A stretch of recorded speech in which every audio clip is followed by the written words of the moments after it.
চারিদিকে আলোর রোশনাই আর বাতাসে নতুন জীবনের সুর।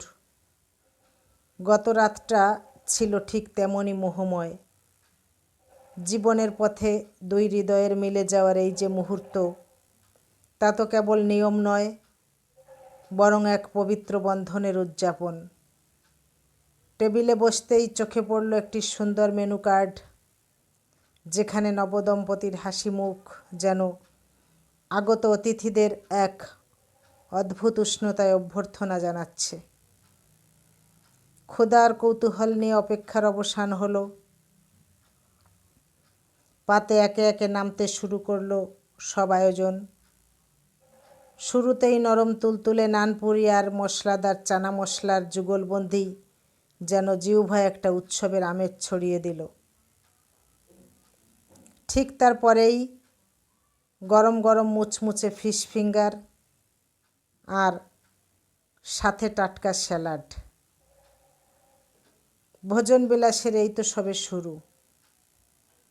এরপর থালায় এলো ধোঁয়া ওঠা সাদা ভাত, পাশে মচমচে আলুর চিপস আর সাবেকি স্বাদে ভরপুর মুড়ি ঘন্ট। কাতলা মাছের কালিয়ার ঝোলে যখন হাতের আঙুল ডুবল, মনে হলো বাঙালিয়ানা একেই বলে। আর তারপর সেই আকাঙ্ক্ষিত মটন কষা।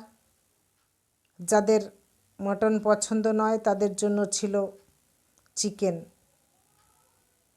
মশলার নিখুঁত ভারসাম্য আর মাংসের সেই তুলতুলে নরম ভাব খুব সুন্দর। ভোজের শেষটা হলো আরও মিষ্টি।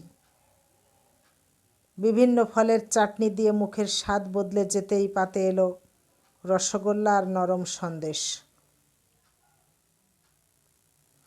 একদম শেষে যখন সেই ঠান্ডা আইসক্রিম মুখে দিলাম, তখন যেন শরীরের সব ক্লান্তি মুহূর্তেই মিলিয়ে গেল।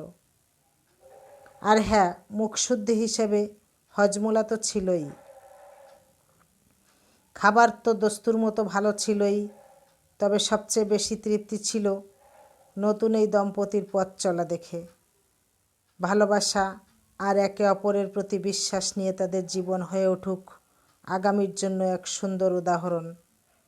তাদের এই নতুন জীবনের শুরুটা যেন এই ভোজের মতোই মিষ্টি এবং তৃপ্তিদায়ক হয়।